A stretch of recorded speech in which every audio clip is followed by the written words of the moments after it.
So we are into the next segment of our discussion. So we have completed the 17th chapter, that is second chapter of human physiology, that is human respiratory system. Yes, that is respiratory gases exchange, human respiratory system, all those aspects related to human respiratory physiology we have seen. Now we see is the human blood circulatory system. The human blood circulatory system, and it is named as body fluids and circulation. Body fluids and circulation. We shall try to understand. We shall try to understand what are these two terms means. First, what are the body fluids that are circulating in the body? So we have two body fluids, that is blood and lymph. Blood and lymph. Are they like two separate fluids? Are they like two separate fluids? No, they are not. Right? So they mix with one another. The blood, is part of. As a matter of fact, the lymph is part of the blood, and the blood can be considered as the primary fluid, sort of. Right? So this is the primary fluid of the body. Why it is primary fluid is because it has the essential role. It has the essential role in supplying all the nutrients, the respiratory gases, hormones, and removal of wastes, and all of this function of the blood. And this blood has two essential components: the blood cells, and it has the blood plasma. These are the two essential components. We're going to come to the details of these blood cells, and why I'm mentioning the blood plasma here is, so it becomes part of the lymph. Right? Blood plasma becomes part of the lymph. How does it happen? How does it happen is, to understand this we need to go to the circulation. So what is circulation? Here in the circulation, in the body, the fluid is getting circulated. What is primarily getting circulated here is, so we have primary circulatory pathway, that is blood circulation. So we have two kinds of circulations can be seen in the body. One is the blood circulation.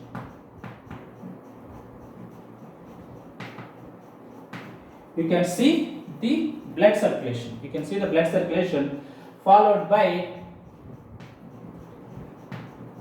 lymph.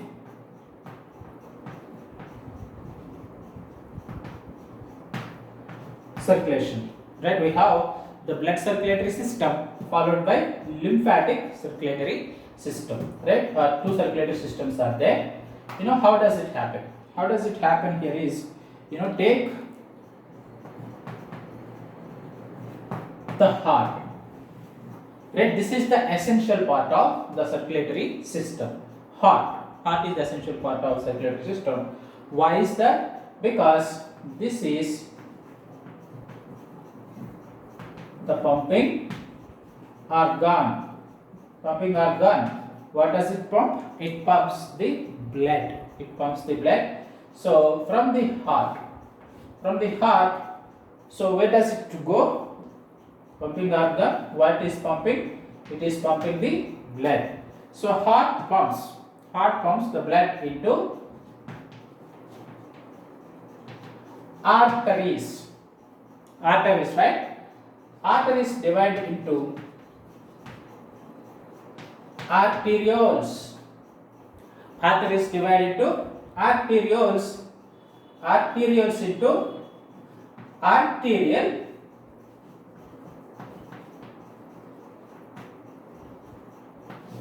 capillaries. Arteries into arterial capillaries. From the arterial capillaries, what we have? We have the venule capillaries. So we have the arterial capillaries, we have the venule capillaries, and this can be considered capillary bed. So this can be considered the capillary bed.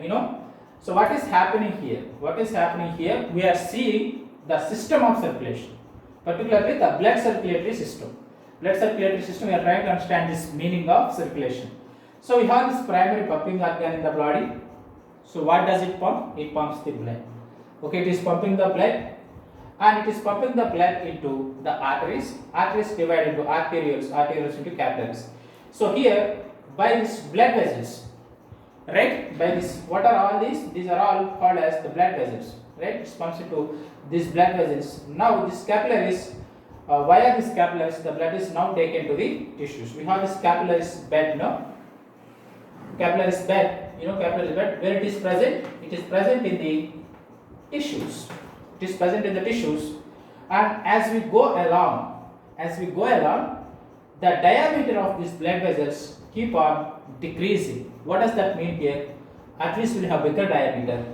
Arterioles are comparatively smaller than arteries. That means in terms of diameter. And then we have capillaries are the smallest. Capillaries are the smallest, and these diameters and what are the layers and all that we're going to be seeing. So in further parts of this body fluids and circulation. For now, what you need to be keeping in mind is, as we go along here, as the blood is being transported from the heart to capillaries, this diameter gets narrowed, and when it comes to capillaries, we only have thin cellular layer. So if you recall the tissues, we have sexual organization. There, when you study the epithelial tissues, so we have seen how the simple squamous epithelium lines the capillaries, right? So here at the capillaries, the tissue that we have is simple squamous epithelium, which is the site for diffusion. What is getting diffused here? So everything that is there in the blood plasma, right? The blood plasma, the components of the blood plasma we're going to be seeing. What are the different kinds of plasmid, and they diffuse out. And settle here. And they will be transported to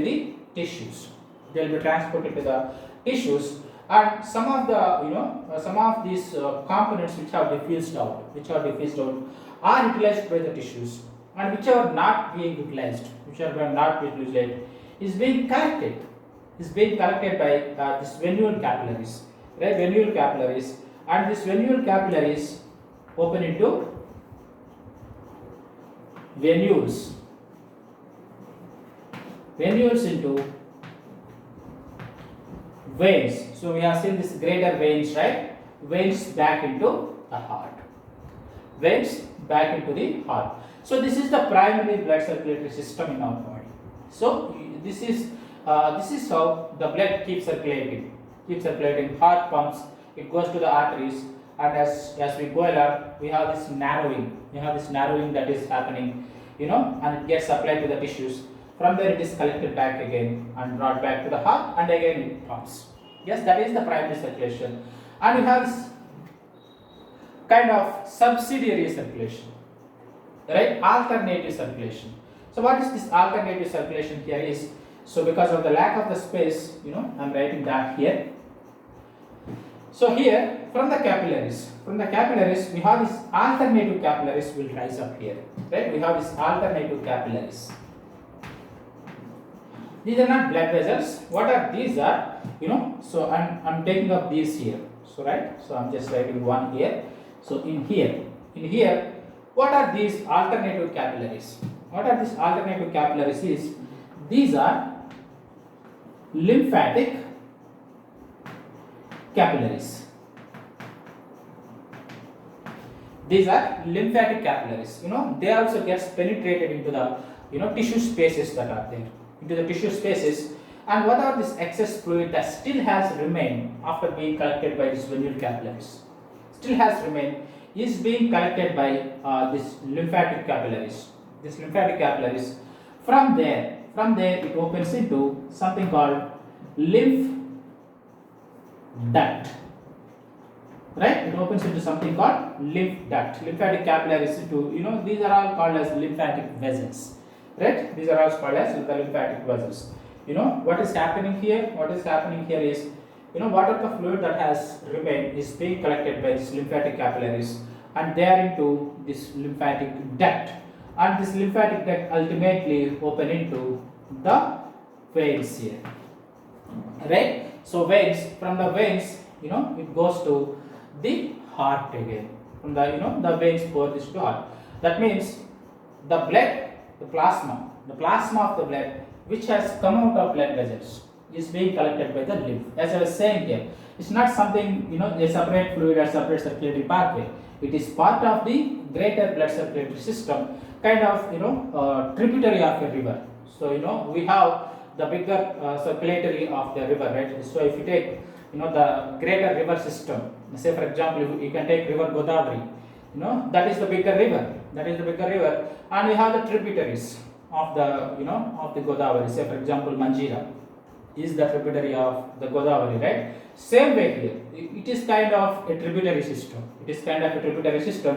And it is getting originated here, ultimately getting poured into the heart. Same way how the Manjira has the different origin, ultimately pouring its water into the Godavari, right? Same way here. So it gets originated here, and all the water, all the excess fluid that is being collected, brought back to the blood circulation.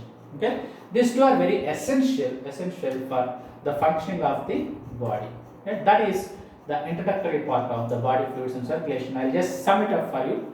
So we are seeing two body fluids, blood and lymph. So blood can be considered primary fluid, right? This is the primary fluid component that we have, and we have the lymph. And lymph is not necessarily a separate separate kind of fluid. It is part of the blood only. Temporarily it has diffused out of the blood. That means diffused out of the blood, which is in the form of plasma, then diffused out, and again it goes back to the blood circulation. And when it has come and it is being brought back to the blood, we have the separate circulatory system, and we are calling it as the lymphatic circulation. And primary circulation in the body is blood circulation. So how this blood circulation happens is briefly we have seen, right? So we have these heart arteries, the capillaries to venules, lymphatic ducts, venules to the heart again, and this alternative pathway is here we have the lymphatic capillaries to the lymphatic ducts, ultimately opening into the veins into the heart. Okay, so that is how the body fluids and circulatory system functions. So this is like a broad spectrum of information that we have, a brush of broad information, and we go into the specific details of each of these. Yes, thank you. So we shall see that in next segment. How the blood is made of. Thank you.